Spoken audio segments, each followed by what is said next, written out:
Hello, ഇന്ന് പുതിയൊരു വ്ളോഗിലോട്ട് സ്വാഗതം. ഞാൻ വോയിസ് ഓവർ കൊടുത്തായിരുന്നു, പക്ഷേ വീട്ടിലെത്തി നോക്കുമ്പോഴേക്ക് ഭയങ്കര ഓവർ സൗണ്ടായിരുന്നു കേട്ടോ വണ്ടിയുടെയൊക്കെ. അപ്പോൾ അതുകൊണ്ടാണ് ഞാൻ വോയിസ് കൊടുക്കാമെന്ന് വിചാരിച്ചത് കേട്ടോ. അപ്പോൾ ഇവിടെ എത്തി. അപ്പോൾ എവിടേക്കാണ് പോകുന്നതെന്നല്ലേ, ഇന്ന് ഞങ്ങൾ ഫാമിലി ആയിട്ടല്ല കേട്ടോ, ഞങ്ങൾ ഫ്രണ്ട്സുകളൊക്കെ ഒന്നിച്ചിട്ട് ലേഡീസ് ഓൺലി ട്രിപ്പാണ്. വീണ്ടും അഗെയിൻ ലേഡീസ് ഓൺലി. അപ്പോൾ ഇന്നൊരു എക്സിബിഷനാണ് കേട്ടോ. അപ്പോൾ ഇതെന്ന് വെച്ചാൽ ജ്വല്ലറി സെയിൽ എന്ന് പറഞ്ഞിട്ടാണ് കൊടുത്തിരിക്കുന്നത്. പക്ഷേ ഇതിൻ്റെ ഇങ്ങനെയുള്ള ഒരു അഡ്വർടൈസ്മെൻറ്റ് കണ്ടിട്ടല്ല ഞങ്ങൾ പോയത് കേട്ടോ. അപ്പോൾ ഞങ്ങൾ താമസിക്കുന്നിടത്തുനിന്ന് ഒരു അരമണിക്കൂറിൻ്റെ ദൂരേ ഉള്ളൂ. അങ്ങനെ നടന്നിട്ടാണ് കേട്ടോ ഇന്ന് എല്ലാവരും വന്നത്. മക്കളൊക്കെ സ്കൂളിൽ പോയി, പിന്നെ 2 കുഞ്ഞു മക്കളും കൂടെ വന്നു കേട്ടോ. അപ്പോൾ ഞങ്ങളെല്ലാവരും പെണ്ണുങ്ങൾ, കാരണം ഒരു രസമല്ലേ അല്ലേ വല്ലപ്പോഴും ഇങ്ങനെയൊക്കെ കറങ്ങുക.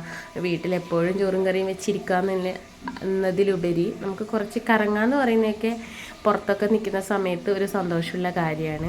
അപ്പോൾ ഇതിൻ്റെ എൻട്രൻസ് എത്തി. ഇതാണ് കേട്ടോ ഹാള് എന്ന് പറയുന്നത്. ഒരു വലിയൊരു ഹാളാണ്. അപ്പോൾ ജ്വല്ലറി എന്ന് മാത്രമല്ല, അവർ ഡ്രസ്സ്, സാരി, അതുപോലെ ജ്വല്ലറി അങ്ങനെ ആഡ് ചെയ്തിട്ടാണ് ഒരു അഡ്വർടൈസ്മെൻറ്റ് ഇട്ടത്. പക്ഷേ അത് കണ്ടപ്പോൾ നമുക്ക് എല്ലാവർക്കും ഇഷ്ടപ്പെട്ടു. അങ്ങനെ ഒന്ന് കറങ്ങി അടിച്ച് വരാമെന്നും പറഞ്ഞിട്ടാണ് എല്ലാവരും എന്താ പറയുക ഒരുങ്ങി കെട്ടി പുറപ്പെട്ട് വന്നത് കേട്ടോ. അപ്പോൾ ഇവിടെ ആകെ എനിക്ക് ഇഷ്ടപ്പെട്ടത് എന്ന് വെച്ചാൽ ഏറ്റവും വില കുറവുള്ള ഇതേ ഉള്ളൂ കേട്ടോ. ഈ കമ്മൽ 50 രൂപയുള്ളൂ കേട്ടോ കമ്മലിൻ്റെ റേറ്റ് പറയുന്നത്. പിന്നെ ഒരു മോതിരം സെക്ഷൻ ഉണ്ടായിരുന്നു, അതിനും 50 രൂപ.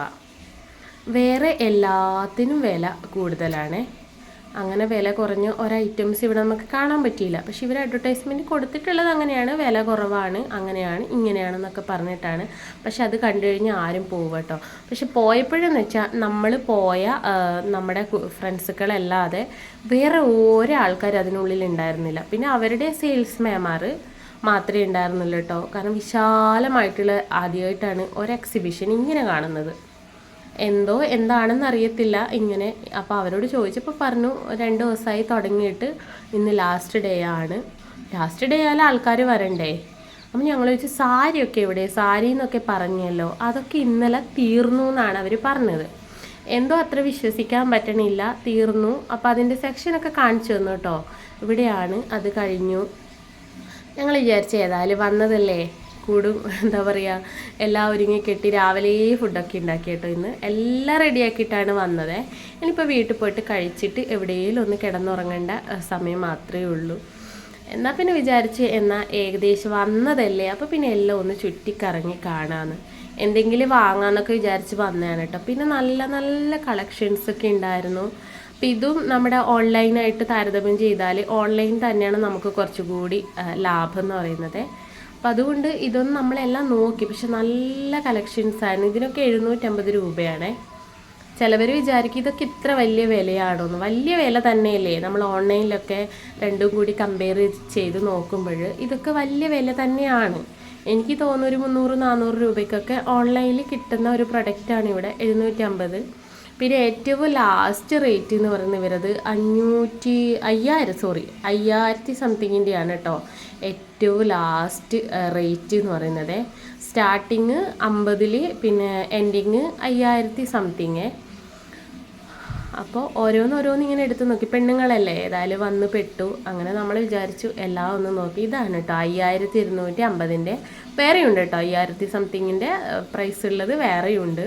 അപ്പോൾ ഇതൊക്കെയെന്ന് വെച്ചാൽ നമുക്കിങ്ങനെ ആൻറ്റിക്കായിട്ടുള്ള സംഭവമൊക്കെ ഇല്ലേ, അതിൻ്റെ ആ ഒരു ഇതിലൊക്കെ പെടുന്നതാണെന്ന് തോന്നുന്നേ. അപ്പോൾ നമ്മൾ പറഞ്ഞു എല്ലാം ഒന്ന് വന്നതല്ലേ, എല്ലാവരും ഒന്ന് നോക്കിക്കോളും എന്ന് പറഞ്ഞിട്ട് എല്ലാവരും ഇങ്ങനെ നോക്കിക്കൊണ്ടിരിക്കുകയാണ്. പക്ഷെ നമുക്ക് പറ്റിയിട്ടില്ല, സാധനങ്ങളൊന്നും തന്നെയില്ല. അപ്പോൾ ചേട്ടന് ഇഷ്ടമാണ് കേട്ടോ ഇങ്ങനെ എവിടെയെങ്കിലും ഇങ്ങനെ പോവാണ് എന്നൊക്കെ പറഞ്ഞു കഴിഞ്ഞാൽ എന്നോട് പറയും പോയിട്ട് കണ്ടിട്ടൊക്കെ വാ, കിട്ടുന്ന അവസരമല്ലേ, വെറുതെ എന്തിനാ വീട്ടിലിരുന്ന് സമയം കളയുന്നത്. പിന്നെ അതുമല്ല കേട്ടോ, അന്ന് പോകുന്നത് നമുക്ക് പെട്ടെന്ന് ജോലികളൊക്കെ ഒതുങ്ങും. കാരണം നമ്മളൊരു സ്ഥലത്ത് പോകുന്നു പറഞ്ഞാൽ എൻ്റെ സ്വഭാവം എന്ന് വെച്ചിട്ടാണെങ്കിൽ എല്ലാ ജോലിയും ഒതുക്കിയിട്ടാണ് ഞാൻ പോകുന്നത്. ഇഷ്ടപ്പെട്ട സാധനത്തിനൊക്കെയാണെങ്കിൽ നല്ല തീ വിലയായിരുന്നു. 200 രൂപയുടെയൊക്കെ ഉണ്ട് കേട്ടോ. 50 തൊട്ട് 5250 വരെയുള്ള വിലയുള്ള സാധനങ്ങൾ വരെയാണ് ഇവിടെ ഉള്ളത്. അപ്പോൾ ഇവർ ശരിക്കും പറഞ്ഞ ആൾക്കാരെ പറ്റിച്ചതല്ലേ. ഇത് 1050 നമ്മുടെ അരപ്പട്ടയാണ് കേട്ടോ. സാരിക്കൊക്കെ യൂസ് ചെയ്യുന്ന, കല്യാണത്തിനൊക്കെ യൂസ് ചെയ്യുന്ന ആൻറ്റിക്കായിട്ടുള്ള ഒറിജിനലാണോ എന്നറിയത്തില്ല, അങ്ങനെയുള്ള ഒരു പീസാണിത്. പക്ഷെ കാണാൻ നല്ല ഭംഗിയായിട്ട്. ഈ മാലയൊക്കെ നോക്കറോ, പിങ്ക് കളറൊക്കെ ശരിക്കും ഇവർ നമ്മളെ പറ്റിക്കുകയല്ലേ ചെയ്തത്, അല്ലേ? നമ്മളെ പറ്റിച്ചു എന്ന് തന്നെ പറയാട്ടോ. ആൾക്കാരെ, ജനങ്ങളെ പറ്റിച്ചു ഇവർ. കാരണം ഇങ്ങനെ ഒരു അഡ്വർടൈസ്മെൻറ്റ് ഇട്ട് കഴിഞ്ഞാൽ എല്ലാവരും വരുമെന്നറിയാം. അതുകൊണ്ടല്ലേ ഇവരിങ്ങനെ ഇട്ടത്. എല്ലാവരും വാങ്ങിയിട്ട് പോകുമെന്നും അറിയാം. അപ്പം നമ്മളെന്ന് വെച്ചാൽ അവിടെ നിന്ന് എടുത്തു കേട്ടോ, സാധനമൊന്നും എടുക്കാതിരുന്നില്ല. നമ്മൾ കമ്മലൊക്കെ എടുത്തു, മാലയൊന്നും എടുത്തില്ല കേട്ടോ. ഞങ്ങളെല്ലാവരും കൂടിയിട്ട് ഒരു 2-3 കമ്മൽ, അതുപോലെ ബ്രേസ്ലെറ്റൊക്കെ ഉണ്ടായിരുന്നു കേട്ടോ, കുഞ്ഞു കുഞ്ഞു ബ്രേസ്ലെറ്റ്. വിലയായിരുന്നു എങ്കിലും വന്ന് കയറിയതല്ലേ, മോശമല്ലേ എന്നൊക്കെ പറഞ്ഞിട്ട് ഇത്രയും ആൾക്കാർ പോയതല്ലേ. അപ്പോൾ നമ്മളെല്ലാവരും ഓരോന്നോരോന്ന് എടുത്തു. 2 കമ്മൽ, 1 കമ്മൽ, അതുപോലെ ബ്രേസ്ലെറ്റ്, ഇതൊക്കെ എടുത്തിട്ടാണ് കേട്ടോ സത്യം പറഞ്ഞാൽ നമ്മൾ വന്നത്. പിന്നെയെന്ന് വെച്ചാൽ ഒരു ടൈം പാസ്, പെണ്ണുങ്ങൾക്കൊക്കെ ഒരുമിച്ച് കൂടാനുള്ള ഒരു ടൈം പാസ്. അങ്ങനെ ഞങ്ങൾ ലാസ്റ്റ് അവിടെ നിന്ന് ഇറങ്ങി. ഇതാണ് കേട്ടോ ഇന്നത്തെ ഇവിടെയുള്ള ഒരു എക്സിബിഷൻ ഷോപ്പിംഗ് എന്ന് പറയുന്നത്. അങ്ങനെ ഞങ്ങൾ, നല്ല വെയിലായിരുന്നു. എനിക്ക് ഈ വെയിലിന് പോലെ വരലെന്നൊക്കെ വെച്ചാൽ ഇഷ്ടമാണ് പോവാൻ, പക്ഷെ ഭയങ്കര ബുദ്ധിമുട്ടാണ്. കാരണം ഇതിനിപ്പോൾ വീട്ടിൽ പോയിട്ട് അനുഭവിക്കാം. കാരണം എന്ന് വെച്ചാൽ ഭയങ്കര തലവേദനയും എന്തൊക്കെയോ അവസ്ഥകളൊക്കെ ആയിരുന്നു കേട്ടോ ഈ വെയിലിന് പോകുമ്പോൾ. കാരണം വെയിലിന് കൂടുതൽ ഞാൻ പോകാറില്ല. എന്നാൽ ചോദിക്കുക, എന്താ നിങ്ങൾ 24 മണിക്കൂർ എ സിയിലാണോ? അങ്ങനെയൊന്നല്ല കേട്ടോ. പണ്ടേ അങ്ങനെ വെയിലിന് പോയിട്ടൊരു ശീലം ഇല്ല കേട്ടോ. അതുകൊണ്ടെന്ന് വെച്ചാൽ എവിടെയെങ്കിലും പോകുമ്പോഴൊന്ന് റിക്ഷ പിടിച്ചിട്ട് പോകുന്ന ഒരു ശീലമായതുകൊണ്ട് വെയിലിന് പോലെ ബുദ്ധിമുട്ടാണ്. എങ്കിലും കുഴപ്പമില്ല, എല്ലാവരുമായിട്ട് പോകുന്ന ഒരു രസമല്ലേ. അപ്പം അങ്ങനെ ഞങ്ങൾ വരുന്ന വഴിക്ക് പ്ലാൻ ഇട്ടതാണ് കേട്ടോ, ഇച്ചിരി എ സി കയറിയിരിക്കാന്ന്. എ സിയിൽ കയറിയിരിക്കണമെങ്കിൽ ഏതെങ്കിലും ഒരു ഷോപ്പിൽ കയറിയിട്ടേ, എന്താ ഐഡിയ അല്ലേ. നമ്മൾ പറയുന്നത് പിന്നെ സുഡിയോയിൽ കയറാന്ന്. അങ്ങനെ സുഡിയോയിലായിട്ടാണ് പോകുന്നത്. അപ്പോൾ പിന്നെ വിചാരിച്ചെന്നാൽ പിള്ളേർക്കൊക്കെ ഉണ്ടെങ്കിൽ നല്ല നല്ല ഡ്രസ്സുകളൊക്കെ ഉണ്ടെങ്കിൽ വാങ്ങാമെന്നൊക്കെ വിചാരിച്ചിട്ട് നമ്മൾ ഒരു വലിയൊരു മോളാണ് കേട്ടോ ഇവിടെ, യൂണിയൻ്റെ വലിയൊരു മോളാണ്. അതിൽ തന്നെ ആണ് സുഡിയോ. അപ്പോൾ അതിൻ്റെ തൊട്ടപ്പുറം മാക്സ്, അങ്ങനെ ഏകദേശം ബ്രാൻഡിൻ്റെ ഒക്കെ ഉണ്ട് കേട്ടോ ഇവിടെ. അങ്ങനെ സുഡിയോയിൽ കയറിയിട്ട് പിന്നെ വീഡിയോ നമ്മളെല്ലാവരും കൂടി നല്ല എൻജോയ്മെൻറ്റ് ചെയ്ത് പോകുമ്പോൾ വീഡിയോ എടുക്കൽ വലിയൊരു ടാസ്ക്കാണ്. അങ്ങനെ കുറച്ച് പോർഷൻസൊക്കെ ഞാൻ എടുത്തിട്ടുള്ളൂ. അങ്ങനെ മണിക്കുട്ടിക്ക് ഒരു ഡ്രസ്സ് എടുത്തു, പിന്നെ എനിക്ക് കുറച്ച് മേക്കപ്പ് പ്രൊഡക്ട്സൊക്കെ എടുത്തു. വളരെ അഫോർഡബിൾ ആയിട്ടുള്ള റേറ്റിലുണ്ടായിട്ട് ഇവിടെ മേക്കപ്പ് പ്രൊഡക്ട്സൊക്കെ. അങ്ങനെ കുറച്ച് അതൊക്കെ എടുത്തു. പിന്നെ നല്ല നല്ല ഡ്രസ്സുകൾ കുഞ്ഞുങ്ങളുടെയൊക്കെ. അപ്പം ഞാൻ വിചാരിച്ചു ഇനിയിപ്പോൾ അനിയനൊക്കെ വരില്ല, അവരൊക്കെ കൂട്ടിയിട്ട് വന്നിട്ട് ബാക്കി കുഞ്ഞിനൊക്കെ എടുക്കാമെന്ന്. അപ്പോൾ മണിക്കുട്ടിക്ക് ഒരെണ്ണം എടുത്ത് ഞങ്ങളിതാ ഇറങ്ങുവാണ് കേട്ടോ വീട്ടിലോട്ട്.